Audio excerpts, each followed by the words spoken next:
Good morning and happy holidays, everybody. Trevor Hall here with Mining Stock Daily, bringing you this week's and the final of this year's long-form episodes here on the podcast. Happy to welcome back in and end our episodes here in 2024 with our good friend Grant Williams, author of Things That Make You Go, Grant and I reflect on the significant themes of this year and also look ahead into 2025. One of the things we do talk about is that reverse of globalization, the rise of nationalism, and political dynamics surrounding a Trump administration's second term. He emphasizes quite a bit the need to shift in economic thinking and the potential of significant changes in the financial system. So there's a number of great topics and themes him and I discuss over the next, give or take an hour of the conversation. So we always appreciate Grant giving us some of his time because I know it is precious. It's hard to get a hold of this guy. All right, and a special thank you to our sponsors, Arizona Sonoran Copper, Minera Alamos, and Visa Silver for their continued support of the podcast.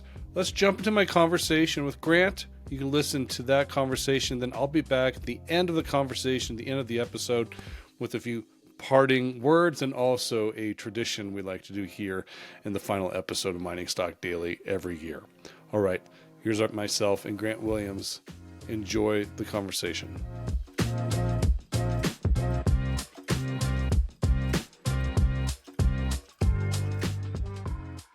All right, there is probably no better person I'd love to wrap up the year 2024 with here on the podcast, better than an old friend. We get a chance to talk with Grant Williams from Things That Make You Go a few times a year, but I don't know if we ever had an actual wrap on the end of the year with our good friend Grant, and so it's a pleasure to have him back on stateside, finally, back on our side of the pond here. Hey, good morning, Grant. How are you? Hi, mate. Yeah, I'm good. It's been a while. And I am back on that side of the pond, the left side of the pond. Let's call it. We'll go right the or left wrong. side. We'll call it the left side. Yeah, very good. Well, it's been an interesting year. I mean, for both us professionally, you actually launched a new service here. We can get into that here later in the discussion here, Grant. So we'll leave that little cliffhanger for everybody. But it was kind of reading about it and who you're working with and kind of what is different about that product. And again, we'll table that for a little bit. But it's only appropriate since it's the end of the year to kind of maybe do a look back and also speculative look forward. And speculative, I think, is the key word in that discussion here. But with 2024, if we talk about economies, if we talk about geopolitics, we have to talk about this heightened momentum away from globalism and towards more of a nationalistic approach, not just in the West, but in many developed countries. And so if you look back on the last 12 months, I mean, what are some of the key themes that keep popping up in your mind that maybe you had written about here a number of times? Well, I think that reversal of globalization is a really, really important thing, Trevor. And interestingly enough, a lot of people believe that this is a choice that people are making. They've decided to become more populist. They've decided to become more insular. But of course, the reality of the whole thing is this is the natural next phase of the cycle. When things get overextended, they kind of have to go back the other way. And so, with the supply chain issues that we've seen since COVID, with the unemployment problems, with the immigration problems we're seeing right across the Western world, this kind of reshoring trend is a natural outcome of all that, and it's set to continue. Whether you like it or not, whether you believe it or not, until we see electorates in their own country happy with the way the country's being run and the way the government are looking after them and their ability, most importantly, perhaps on an individual basis, to be able to afford to live day to day, to feed their kids and heat their homes, this trend is going to continue because that's ultimately what's driving this. So I think that's a really, really important thing to notice. And out of that comes the political upheaval we've seen. We've seen the Trump election, which shook half of America to its core. I don't think it should have, but it did, and that's the most important thing. Whether it should or shouldn't is really neither here nor there. The fact that it did is important. We've seen a similar situation unfold in the UK, but the other way around, right out, left in. We've seen a similar thing in France. We've seen a similar thing in Germany, and it's no coincidence. This is not a left versus right decision people are making. It's an incumbent. It's a vote against the incumbency everywhere, and that's again because life is not feeling so great for people at the moment, and that's the only recourse they have really, is to vote out the government and bring in the people who promise that they're going to do better for them, which is an easy promise to sell at periods like this. And then, of course, they come in, as we've seen in the UK particularly, disastrous first 6 months in office. I mean, disastrous. The approval ratings of Keir Starmer are as low as any prime minister's ever been at that point, perhaps lower. They've already been forced to break a whole bunch of election promises. They've already raised taxes. They've already upset pensioners and working men and employers. I mean, they could not have done a poorer job. Now, again, some of that is the hand they were dealt by the Conservative Party. I think whoever was going to be in power in the UK at this particular point in time was going to have to face some very ugly decisions. The Tories would have had the same decisions to face. They may have come up with a different solution to them, and importantly, been able to sell it better to the electorate. I don't know. But this is a similar problem that we're seeing in France, that we're seeing in Germany. Two European powerhouses, both suffering from their own political turmoil, all of it driven by, for the most part, unemployment, inflation, and immigration. So those themes are happening across the Western world. It's happened a little bit less, obviously, but it's happened in Canada, backlash against the housing prices over there because of immigration. Similar sort of things happening in Australia. We haven't got really to the protest backlash yet, but the housing market, which is so pivotal to Australia's fortunes, is starting to show signs of weakness, and so the debate, which is trying to be had with parties on both sides, is what are they going to do about the housing market. We'll see what happens with that, but already the Labour Party down there have come out and basically said, we don't want to bring house prices down. They've actually said the quiet part out loud. We want them to move up sustainably and steadily, which is no good if you're a 20-something that can't afford to get anywhere near the property, let alone get your foot on it. So, I think these themes, which haven't been absent the last few years, but they're moving closer to some sort of climax: unemployment, inflation, immigration, and politics. Those three things are really, really important for people to keep an eye on going into 2025, because they're going to drive a lot of decision making. They're going to drive a lot of the protests I expect you're going to see. They're going to drive a lot of the backlash you're going to see against whichever government is in office, because realistically, they can't solve this problem without an awful lot of pain. We've seen governments start handing checks out to people to solve the inflation problem, which you and I know, and any right-thinking person knows is the stupidest idea you can possibly come up with to solve that kind of problem. But it won't stop them from trying because it's politically expedient. So for me, those are the things that I think people need to really pay attention to, away from, regular market stuff you have to think about. But if you're in markets, those things, which aren't necessarily always clear drivers of equity prices or risk asset prices, the correlation may be a little bit tighter going into next year, I think. Yeah, this since the November election here in the U.S., and I'd love to get your perspective here on quote unquote outsiders look into what's happening. But following the first Trump win, there was a lot of this concern now, the Russia hacked, or, there was a lot of kind of concern and fear that he was bringing people into his administration that didn't deserve or didn't have the knowledge or experience to work in government. I mean, we remember that, the first 4 years under Trump was just absolute chaos because a lot of the media painted it as chaos.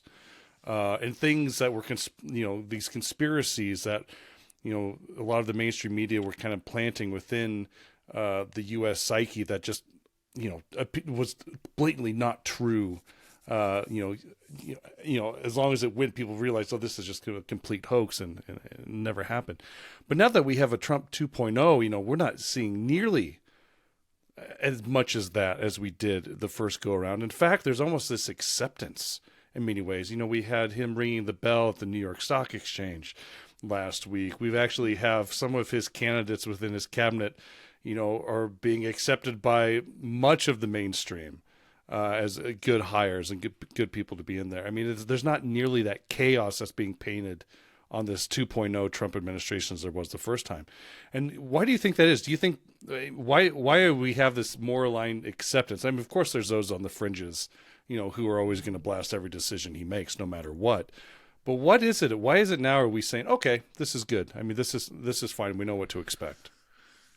Well, look, I think first and foremost, something that perhaps wasn't actually talked about too much in the build-up to the election, when there were calls that Trump being elected would be the end of America, the end of democracy, and the end of all kinds of things. America survived 4 years of Trump presidency. They've done it before, they can do it again. This idea that this was going to be in any way a kind of end of days event was just nonsensical, frankly. So I think there's that.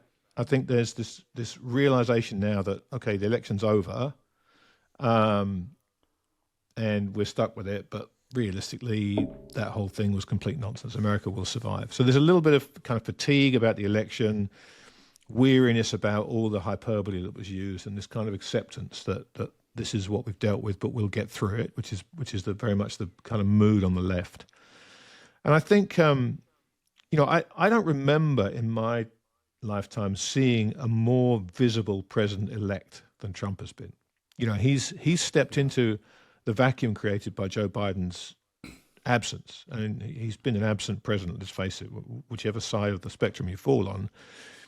It's very difficult to refute the idea that Biden's been an absent president. And Trump has stepped into that void, and it's been fascinating to watch him basically be treated like the President of the United States from November, not from January 20th. It doesn't seem like anyone's waiting for January 20th. So that's been very interesting to me. It's like the Democrats have almost given up. They're hunkered down, working out who they're going to pardon, and all these kind of crazy things we're seeing come out. They're working out how to protect whoever they feel needs protecting from a Trump administration, which I have to say, I suspect will be far less vengeful than people suspect. I just don't get the sense that it's going to be one of vengeance against everybody. I mean, I'm sure Trump has his political enemies, but I don't think he's going to direct the full power of the United States government into hunting down those particular enemies. I think he's going to have a much, much bigger fish to fry. So I think there's a resignation on the left, which of course vastly encapsulates the mainstream media in the US, and even on CNN. I've seen a little bit of CNN. I still can't bring myself to watch MSNBC, I'm afraid, but I've watched some CNN, and it's amazing how Scott Jennings has become a leading voice on CNN, the Republican guy on CNN, and he Right. talks a lot of sense, and he's a very good communicator. And the left, they kind of seem to me to be split between exhausted by it all and kind of, you know what, let's just let this one go, and doubling down on the same ideas that it seems to me were largely responsible for Trump getting elected.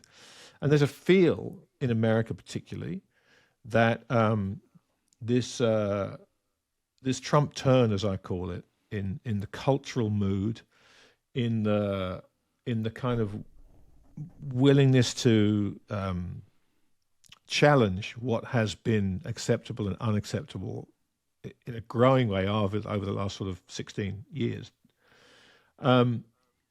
It's tangible. You can see that people are kind of glad that we can make fun of stuff again and we can say what we feel without fear of being persecuted. And so there's a huge swing going on here, and I don't think that swing is going to go far right, as the left would like you to believe. It's going to go, everyone's going to turn into a complete Nazi. I think that's complete nonsense.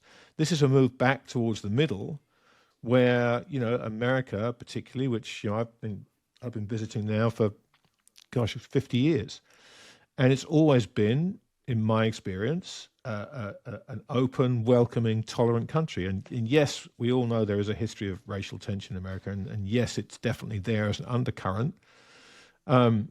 But for the most part, Americans are people who want to, live a happy life, be able to chase the American dream. It's pretty simple. And this idea of, the Christian American family, one nation under God, indivisible, and with liberty and justice for all. That very simple idea upon which America was founded, kind of over the years developed a whole load of asterisks all the way through it, and you had to read the footnotes to try and see what it is. And I think this is a return back to that. It's like, look, the family is important. The Christian faith is important. These things, freedom and liberty, are important to us. And some people's attitude is we will fight for it, but most people's attitude that I've come across is that we're glad we're heading back in that direction. No more than that. Let's just let's not make assumptions about people because of a tweet they may have retweeted, or there's this kind of return to some more tolerant way of interacting. And look, America's going to take a while to heal, but it will heal. It's the greatest country in the world, and it will heal. And it while it may be a painful process, I think it'll heal much quicker than people think, and hopefully not in the way it healed back in 1864. One of the most interesting themes of the last year, especially maybe because it was more of an election year, but it was really this shift of Silicon Valley away from that quote unquote left leaning, always will ride the liberal wave side that, because of its position in California, but how it has redirected itself mainly from a number of big entrepreneurs and tech CEOs, and kind of realigning themselves with the Trump administration and his candidacy the last couple of years, but because their ability to really communicate the challenges of the bureaucracy of U.S. government and really what these holdups are, and really and kind of position itself this: if we want growth here in this country, here are the things, the headwinds we are currently faced with, at least on the technology side. And for better or for worse, I think, Elon Musk has done a fantastic job of actually putting that front and center, probably because he owns a media company. In my mind, Twitter is a media company. But having the ability to put the message within the medium and within its users and really attract that type of narrative, and President-elect Trump having the ability to use that and garner votes. But that shift with Silicon Valley here in the last couple of years is very meaningful. And when we talk about sentiment swings and power swings, I do get a little bit concerned. Now you have two of the most powerful sectors within a society, government and technology, working aligned. And I know it's been that way for a while, but this is just blatantly in your face. And you kind of, I get concerned about if this is almost overreaching. And I know the two need each other really well, like peas and carrots, but how much is too much? What is the divergence? When does that separate technology and government? And I know you've kind of given this some thought as well. So how has that kind of changed in the last year?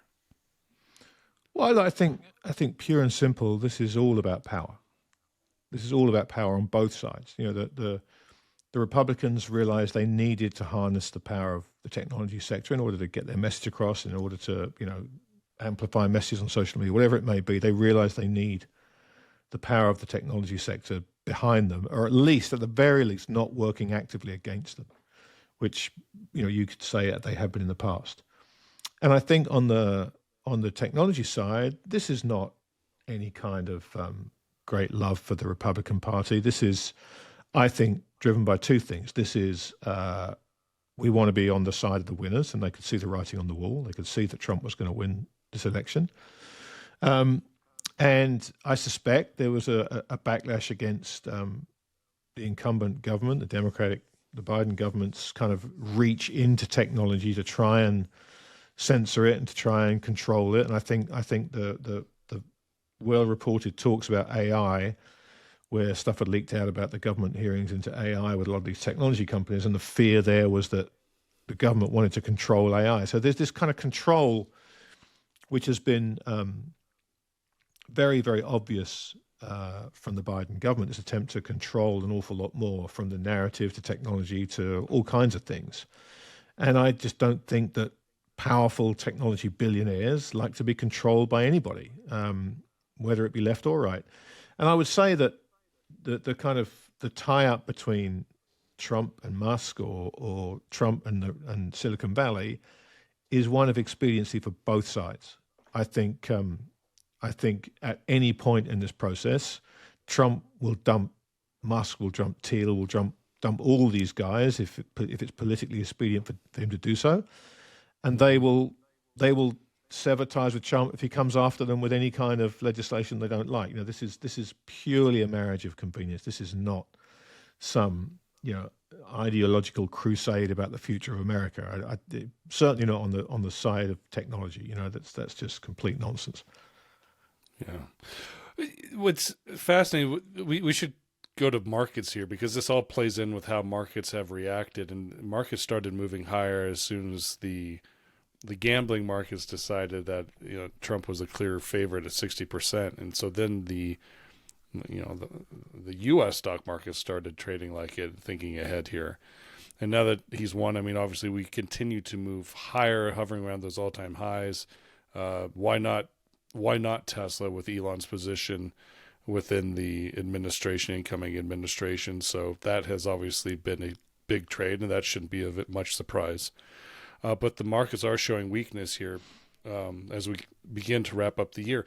But that speculation has just moved rampant. I think a lot of market participants were watching the first Trump administration, saw what happened with the markets those 4 years, and think, well, we're just going to replicate that, if not even move higher.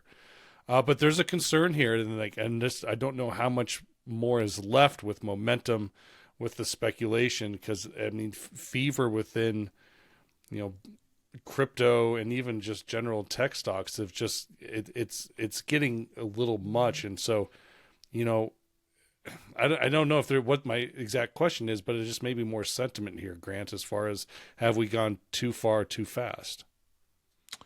Well, look, I mean, who knows, Trev? This could fall over tomorrow. If it fell over, you could point to 100 reasons why it's going down. When it's going up, you've got two, really: hope for the future and momentum. That's really it. And it's interesting to me, when you listen to all the kind of fevered commentary about the market going up, it's very, very rare that you hear anybody talking about an improvement in the businesses of any of these companies.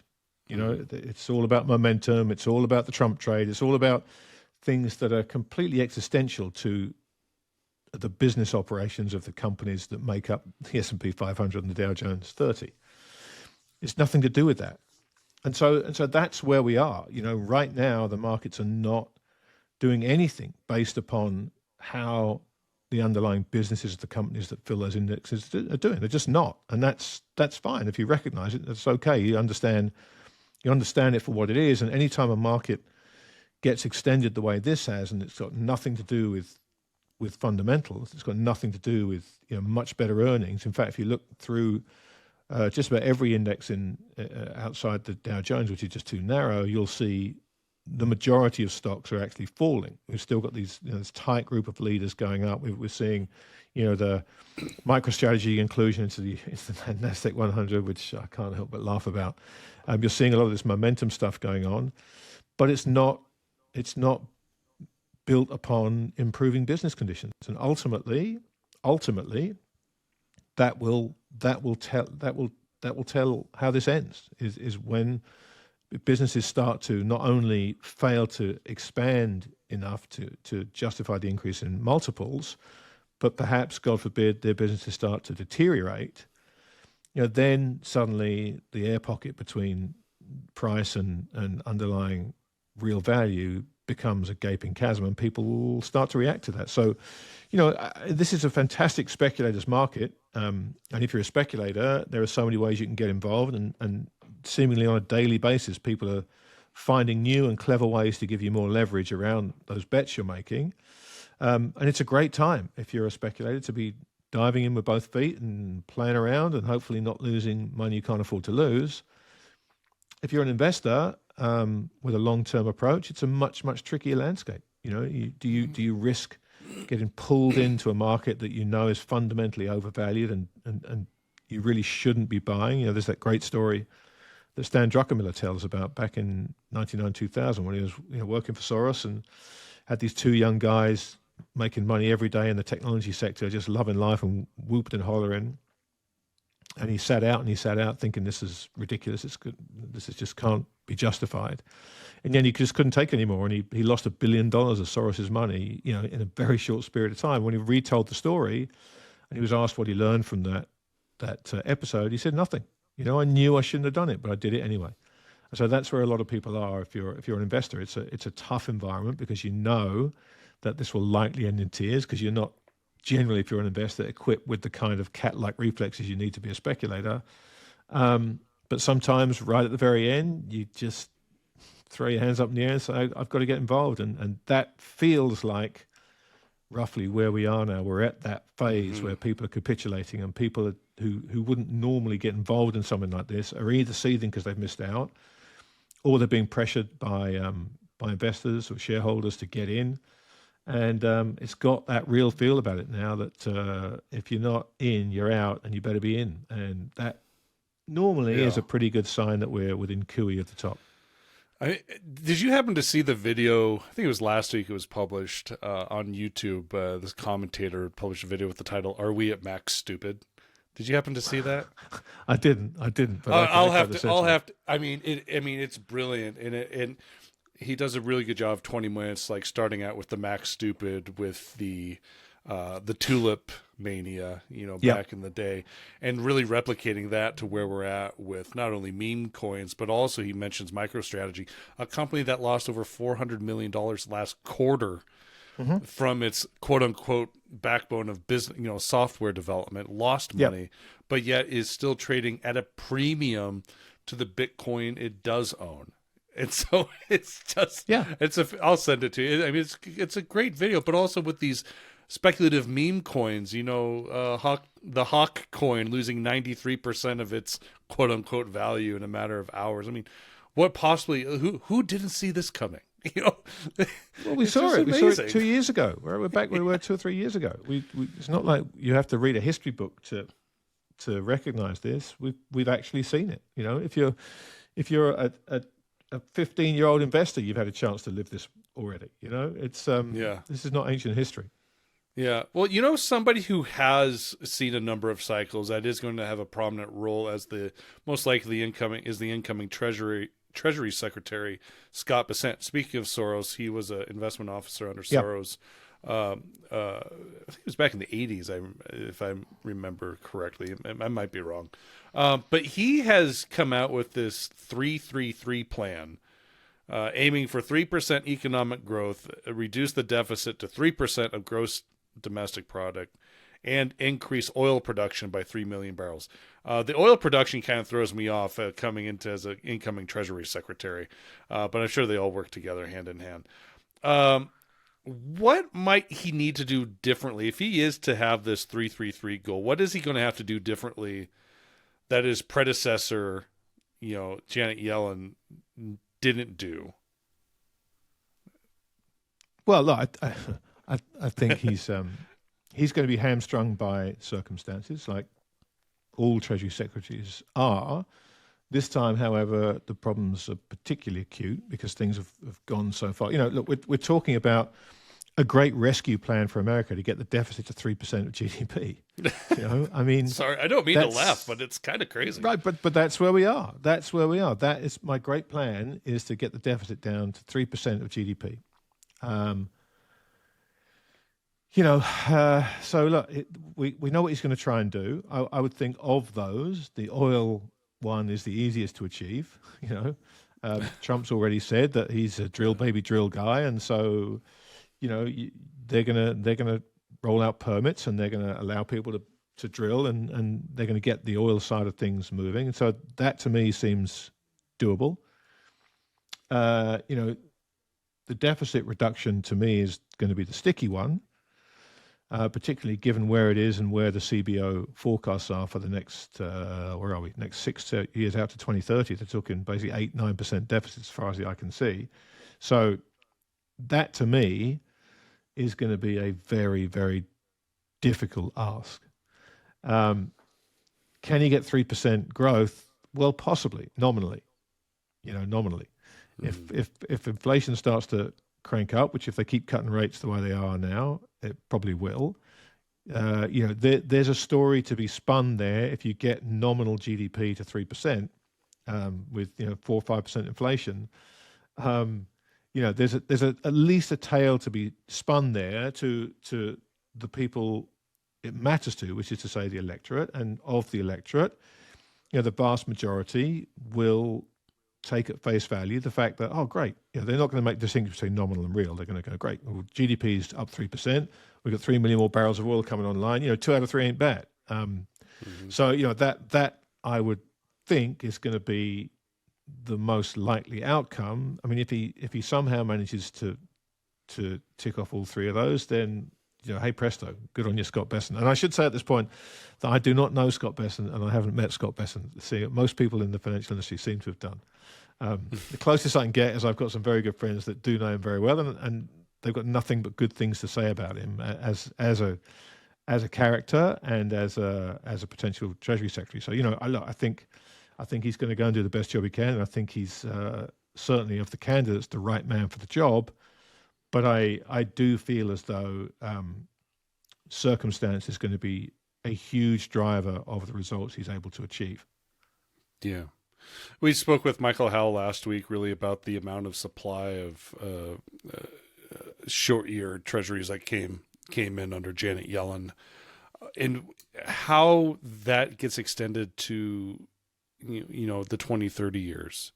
And if there's any sort, if there's any sort of even demand for that, and right now, I think you and I could agree that there's no demand for it. But what needs to change? Because that's what needs to happen. They need to start issuing more supply later out in the curve. But yeah, what would need to happen? Is it just general business growth, like the United States is back on track, that they can reduce the red tape, they can spur innovation, entrepreneurship, bring more, quote unquote technology, but literally growth for growth's sakes and the foundation of it, not just hyper financialization, but actually producing things and infrastructure. Is that what needs to happen to be able to bring more supply on later in the curve?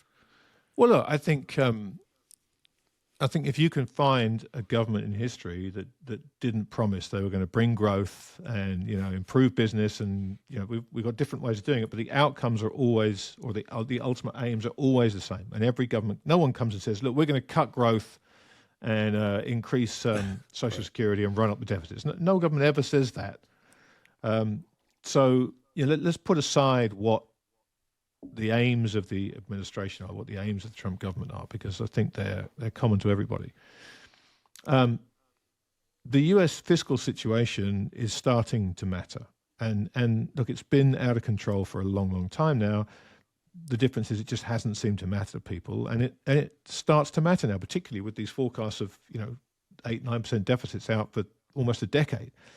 That's something that if you have that kind of outlook, good luck selling 20 and 30-year bonds. There's a reason the US hasn't been able to do it. So I think now the fact that this is starting to matter to people, your kind of overseas friendly countries that have been supporting Treasury issuance and buying, we've seen a lot of them kind of drift by the wayside. But there's an implicit shift here that's happened post Ukraine and post the freezing of these Russian central bank assets. There's much more of an every man for himself undercurrent to central bank policy now, because I think everybody's realized that when push comes to shove, there isn't a magic fire hose somewhere from a country that's doing really, really well that can bail out the rest of the world. China is not doing what it was doing the last time we had any kind of global problems and could jump in and be the fireman. The US certainly isn't. Europe, complete basket case. So if you're a sovereign, you need to be thinking about self-sufficiency. You need to be thinking about, okay, what's in our best interests, purely our best interests. And if those align with other people, then great. But I don't think anyone's going to take a bullet for the US anymore and say, well, probably buying 20-year US debt's not in our best interest, but they need our support. There'll be a few who continue to think that way, but there will be people peeling off the other end that just saying, you know what, we're just not in a position to do that anymore. And every one of those treasury bonds that doesn't get bought is a problem. Is a problem for the U.S. Treasury. So I think they're going to have their work cut out. I really do. I think they're going to really struggle to price anything at past 10 years. And in some ways, almost the worst thing that could happen is they could try and the auction goes poorly. So I don't think you'll see an auction anywhere out in that range on the curve unless conversations have been had with friendly central banks beforehand and say, look, we're gonna tender X amount of 20 years and we need you to be in the auction, and they get agreements from people, and don't put that past them, because if you get that first one away, maybe you can sell more. You need to kind of bring the public into this thing. But whichever way you look at it, they have their work cut out, and I'd be very, very surprised if they were able to shift the duration anywhere to the right in the short term. Very surprised. Yeah. Let's continue to talk about GDP, which it kind of ties into this discussion about when the ability to issue, later in the curve issuance. But the Buffett indicator is quite telling right now. A record high. In fact, it's almost double. That's what Mr. Warren would call overvalued. For people listening, maybe unfamiliar, the Buffett indicator is the U.S. stock market to GDP ratio, which currently sits at 207. That's what I said, record high. Anything above 100 is considered overvalued, and this is exactly where we are, and this is what Trump and his administration are inheriting, and this makes things so frightening, especially in an economy where the stock market, it is the economy anymore. And I think that's not, I don't think that's a controversial thing to say. The economy is the stock market, with the market carrying so much of the weight. But it also seems like the stock market and hyper-financialization is hindering real foundational growth in this country, when most of the efforts to grow is more or less on numbers go up type of mentality, the ability to take on debt and make stock prices rise. It almost seems, Grant, and I spoke with this topic with a number of mutual friends of ours, but it's like we almost feel like we need a wipeout in the market just so we can take it away from people as the only option for growth. And I know that is a controversial thing to say. I will leave it for a year-end podcast to say that. But it almost seems like we need the stock market and the speculative crypto coins to just cease to be an option so we can recapitalize into foundational growth opportunities.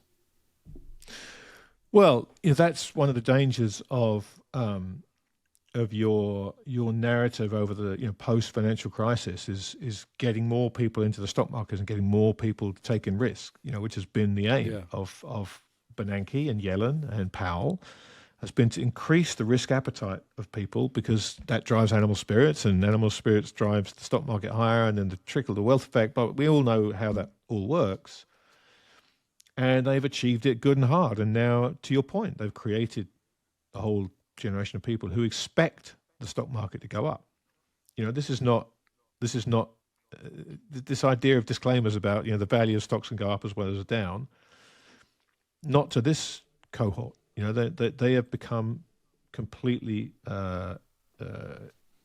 expectant of markets going up, and the market has delivered for all kinds of reasons related to liquidity, related to gambling culture, related to whatever. It doesn't really matter. Price go up is the narrative of the day.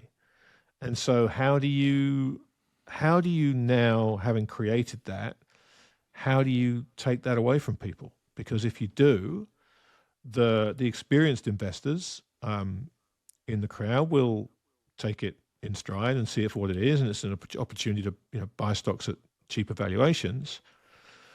But obviously, you're herding more and more people into the market as it goes higher and higher and higher, which means you're ultimately bringing more and more people in above the level a crash would take it to, and you're ultimately going to hurt more and more people.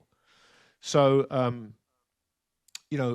the policies that have been instituted for such a long time now have been geared largely towards financial stabilization. Post 2008, we had to, what did George say? The sucker's going to go down. We had to save the sucker and stop the system going down. And then it's become designed to generate animal spirits and take risk assets higher, which is fine. But you've created that world now, and expectations have changed. And you've now reached the point where you're probably going to have to disappoint some of those expectations. And if you don't disappoint them, then the market's going to do it for you. The fact that the FOMC are cutting rates right now with markets where they are tells you one or two things. They either honestly believe that cutting rates is a good idea with animal spirits this high and unemployment this low, or they're more worried about the government's ability to finance its obligations. And that is not an environment, generally speaking, where stock prices go to the moon. So I think in 2025, there's a lot of people saying 2025 will be, the last kind of big bull year, and in 2026 is when the problems start to occur. I just don't think we make it to 2026 before we start to see some real ramifications. And I've always preached caution, because I think if you want the bullish narrative, it's in your face every single day in every financial TV show and every financial publication. That's easy to find. But, preaching caution and talking about the things that could go wrong, and why they might go wrong or why they might matter is, to me, a far more useful thing for me to do than be a voice in an increasingly bullish crowd just saying, don't worry about anything, to the moon, here we go. I mean, that's fine. But I think 2025 could be the year we see a proper dislocation. I've given this a lot of thought, and specifically when it comes to a Trump administration versus the establishment. And I always kept on thinking, if Trump comes back in for a second term, obviously the quote unquote DC establishment is at a loss. What else do they have to maybe make things difficult for Donald Trump in his second term? And I keep coming back at the economic institutions could be used as, a headwind for Trump if the establishment wants it to. And I know this is kind of getting a little bit more conspiracy type of thought than I typically like to do, but it is some thought about what type of, I guess, challenges could the establishment pose to Trump to make his life a living hell for another 4 years as it tried to do the first term. And I keep coming back to the economic tools. Yep. Look, we've seen some massive revisions from the BLS in the last 6 months, massive revisions. And I suspect there are some more decent sized ones to come. But look, it's an interesting question, Trev, and I think for me, I hadn't really thought about it, but my gut reaction to that is, Trump thrives on this idea of being the underdog who's being, thrown under the bus by various people, whether it's the Department of Justice or the FBI or whatever it may be. And, the kind of support he has, certainly in the short term, if people feel like they're doing better, the kind of support he has to demonize the BLS or the BEA or the MBER if they claim recession, I see them as a rallying cry for Trump, and ultimately they're nameless, faceless bureaucrats, and a lot of people don't know what the BLS is and don't know who the MBER are and don't know who the CBO is or any of these kind of three-letter acronym, or four letters in the case of the MBER. So he can rally people around this idea that, the deep state is trying to screw me with look, who really knows what the statistics mean anymore anyway? Every time they come out, right, there's competing narratives. So I don't think that's necessarily going to be one of the big problems Trump faces. And if it is a problem of that nature, I think he has a playbook for helping that kind of thing play into his hands. Ultimately, this is all going to hinge on on the unemployment rate. If unemployment starts to go up, whether it's driven by inflation and margin squeezes and companies laying off workers, who knows? But if unemployment starts going up, particularly if it goes up alongside inflation, then no matter who Trump is, no matter what his playbooks are, no matter what the strength of his base is, he is going to be under a tremendous amount of pressure, as are the markets. So, he needs to somehow keep inflation down, somehow keep unemployment down, and somehow get rates down. And that's a tough one. It's a tough one to see when inflation is the kind of third leg of that stool. Yeah. I do want to ask you and talk about Russell Napier's latest article in American Affairs. I'm sure you read it. Mm-hmm. I want to give Russell a ton of credit. That might have been one of the most fascinating articles I read all year. It's just incredible. And there's a lot to take away from it, but I think one of the big things that was a reminder for me is the idea that and I'll take the quote right here, monetary systems fail fairly regularly. And we forget about this. We just forget that monetary systems 40 to 60 years typically fail and are replaced by something else. They may look like what we had. They may, continue to use the same type of fiat paper currency. The looks of it and the feels of it may look the same, but how that monetary system works changes drastically. And Russell really feels like we are on the precipice of a major change in a monetary system, most likely continue to be dominated by something that would have the U.S. dollar. Would love to get your thoughts and pick your brain on this idea, where we're at with this, geopolitics divergence between East and West, BRICS nations, the dominance of the U.S. wrecking ball dollar. I mean, again, one of the best things I read all year, and just wanted to get your takeaway on that. Yeah, look, I mean, Russell's as good as they come when thinking and writing, communicating about these things, and that piece is absolutely tremendous, and everybody should. I mean, I'm sure you can post a link to it. It's a terrific read, and I think this this idea is a very interesting one because monetary systems do fail every 40 to 60 years, but of course that's kind of an average, and so many people go through their lifetime without experiencing it. And of course, we haven't had a monetary system reset since 1945 with Bretton Woods, and really 1971 when Nixon closed the gold window. And that second one was much more of a stealth change in the monetary system.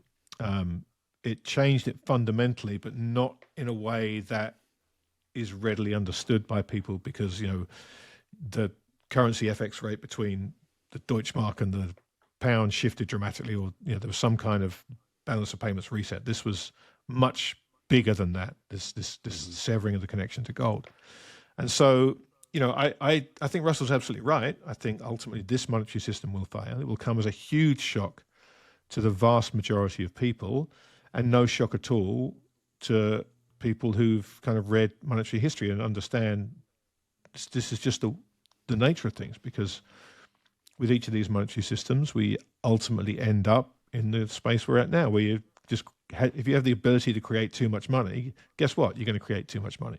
That's just human nature. So I think we are due for a reset to the monetary system. I don't know what it looks like. I suspect, certainly in the initial stages, and I've talked about this for years now, gold will be at the center of it because it kind of has to be. You need an anchor that's independent of all the currencies swirling around it to get the system stabilized. In the long run, that probably doesn't work because of the restraints it puts on nations if you have a proper gold standard in place. But as a stabilizing force at the center of at least a discussion about how we reset the global monetary system, I think gold's place is going to be an imperative. And after that, we'll transition away back to another currency system. I doubt it will be as solely hegemonic as the US dollar system has been, because there are too many other countries now with a vested interest, not necessarily on their own, but as a bloc, to to let the US have it all their own way. But the important thing for people to understand, Trev, is change. Real change, not the kind of change that voting out the Democrats and voting in the Republicans, or voting out Conservative and putting Labour in. That's not real change. That's choosing one horse of a slightly different colour to the previous one. But real change to the monetary system, real change to the quality of Western living standards, real change to the affordability of daily goods. The kind of change that does drive political change, that does drive systemic change, that unfortunately does create pressures within a country, whether it's kind of secession in the United States or whether it's countries wanting to leave the EU. These are the kind of points in time with those kind of pressures, the pressures that seem unthinkable when you've just only known a country a certain way. These things seem unthinkable to you. But, Europe could break up tomorrow. And the United States, given what's going on, if things continue down this path, could you see blue states seceding? Could you see Texas seceding? None of this stuff is off the table. If you'd have asked me this stuff 10 years ago, or maybe 20 years ago, I'd have said, no chance at all. I'm very comfortable with that.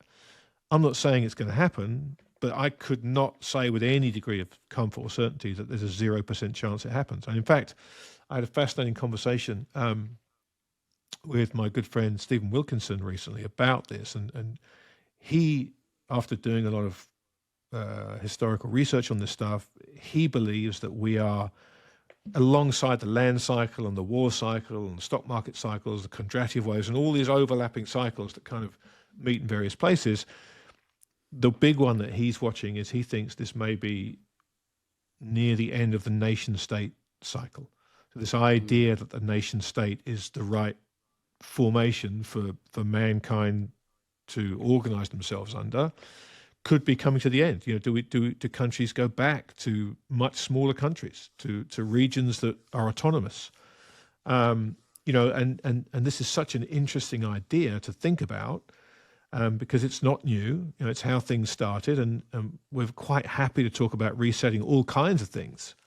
But the basic fundamental way in which we organize our societies is something that people go, well, that's just a step too far. And maybe it is, but it's as worthy of your consideration as a new monetary system is, or a gold standard, or the BRICS alliance, or any of these ideas that 25 years ago would have had no credence whatsoever. So I think, everybody listening to this, the biggest thing I think you can do going into 2025 is just open your mind as wide as you possibly can. And no matter how extreme the scenario seems, take time to think about it. Don't just dismiss it. It's funny. I did a podcast probably 2 years ago with a terrific guy called David Dorn. We spoke about UAPs. This is at least 2 years ago. And it was a fascinating conversation. And I got a ton of emails from people listening to say, look, I love the podcast, but what the hell was this all about? Why are you talking about UFOs or UAPs? And I just think, because it's an interesting conversation. And I think it's something that, is going to come more and more to the fore. And now the whole United States is fixated on all these drones over New Jersey. So going into 2025 and crowbarring your mind as far open as you can get it, and not saying, oh, that's just nonsense to anything. I mean, some things you can say, oh, that's nonsense much, much faster. There's not much thought that needs to be done, but everything needs consideration. So be open-minded and question the long-term stability of every big organization, every big system of which you're a part of, and that includes your town, your county, your state, your country, the financial system the world operates in, all of this stuff. If we are in a fourth turning, as Neil Howe contends, and I certainly believe, having read his and Bill Strauss's incredible work, all of these things can change, all of them. And our lives could be very, very different in a few years' time to how they are now. And when that happens, it's something we're going to have to get used to. And it will ultimately be a good thing. The system purges and starts to rebuild, and we build it back better than this is the real build back better. We build it back better than the system that we tore down, but we have to go through, quicksand to get from here to there. Yeah. Well said. What a great time to launch a new investment service. I told you we'd get back to it. I wanted to ask you, because you mentioned long-term, thinking long-term and how things change. And that was really the crux of an investment thesis and why you launched the Principled Investor with some good friends of yours. But really in a market filled with participants that think very short-term anymore. It seems like you want to get back to long-term, big-picture thinking. And so maybe talk about the Principled Investor. I know we're kind of cut short for time here, Grant, but I did want to come back to this and just kind of give you a chance to kind of talk about it and the ethos of this service. Sure. Yeah. I mean, this is something that I'm working on with Remy Tito, who writes the Mad King Investment Letter, which is just terrific stuff. And Remy was one of my co-founders at Real Vision. And the service isn't launched yet. It was going to be fourth quarter this year. It'll probably be pushed back to first quarter next year because it's something that's very important to both of us. It's not an investment service as such. This is an attempt to talk about the traditional principles of what investing is all around. And so, Remy and I are very aware that this is not going to be something that resonates with everybody. If you are in the number go up crowd, or you're in the meme stock crowd, or you're in the GameStop, AMC, and all this kind of stuff, and you want to buy leveraged ETFs up on MSTR and just roll the dice, this is the last thing you will or should read. But if you're someone that wants to understand the kind of bedrock principles of investing, true investing, not speculation, but investment, and trying to understand how to build long-term generational wealth over time by compounding returns, this is something Remy and I care deeply about, and it's something that I've found to be a dying art, and as that art is dying out, it's incredible actually the distillation down to the people that still practice these kind of long forgotten but deeply cherished ideals are the very essence of the craft. And so we've had a lot of people come and go and become value investors and then shift to momentum investors and change their style with the changes in the taste of the investing public. And that's just left this kind of core group of diehard old school value investors, and it's a really unfashionable place to be right now, and I totally understand that. So this won't be for everybody, but I think there's a great need for people, if not now, then post all the things we've talked about today. There's going to be opportunities to create wealth the old-fashioned way, which is slowly and steadily, with an understanding that the permanent loss of irreplaceable capital is the biggest sin you can make in trying to compound wealth over time. So, Remy and I are going to try and help people who want to understand that better and get an understanding of the principles involved around long-term investing and create something that we don't think is out there at the moment in a world that caters to short-term speculation far more readily. Well, I look forward to it. And when it is launched officially, Grant, let me know, and I'll be sure to share it with the listeners and followers of Mining Stock Daily. Thank you so much. Thank you so much for being you. Thanks for all your work throughout the year. I don't know how many times I've listened to the Grant Williams podcast or Endgame or whatever, and literally sat in my car for an extra 5 minutes doing nothing but listening, even though my wife's wondering why I'm not getting out of the car. Done that numerous times.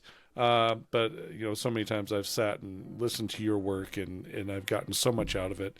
I appreciate the time you gave us today. I wish you nothing but a happy holidays and a wonderful new year, and we'll catch up again next year. Anytime, Trev. Thanks for having me, and the same to you and yours, mate. I wish you all the best for the end of the year. All right. Well, there you have it, everybody. Grant Williams to help us wrap up 2024. It has been an incredible year, ups and downs. I know things are a lot better than they were in 2023 as far as the market of junior miners go. I know there's a lot of changes coming down in the next probably couple months as we jump into the new year. But I do have a lot of people to thank for another wonderful year here on Mining Stock Daily. Obviously, want to thank Carla and Ian for helping us out throughout the year. I know Kylie Williams as well helped us out earlier in the year to fill in for a few times of my absence. So thank you so much for supporting the podcast. Thank you to all the sponsors and partners of Mining Stock Daily. We take great pride in working with good people, good companies doing good work. And that's will hopefully continue to be what this podcast is all about, and to gain that trust and reputation that we believe Mining Stock Daily has provided and really kept true for the last about 7 or 8 years. So a special thank you to all the sponsors and partners to allowing me to continue to do this day in and day out. It's a lot of work, but I absolutely love it. And special thank you to the Clear Commodity Network team. If you have not yet, please go visit us at Clear Commodity Network, clearcommodity.net. Special thank you again, Corey Fleck, Carla Peters, and Ted DeMatteis Jr. for the partnership and getting that website up and going. We continue to build this. It's brand new, and we really think it's going to be a great place to go for all commodity content and price action, clearcommodity.net. So let's leave it at that. Merry Christmas. We'll see you again in 2025.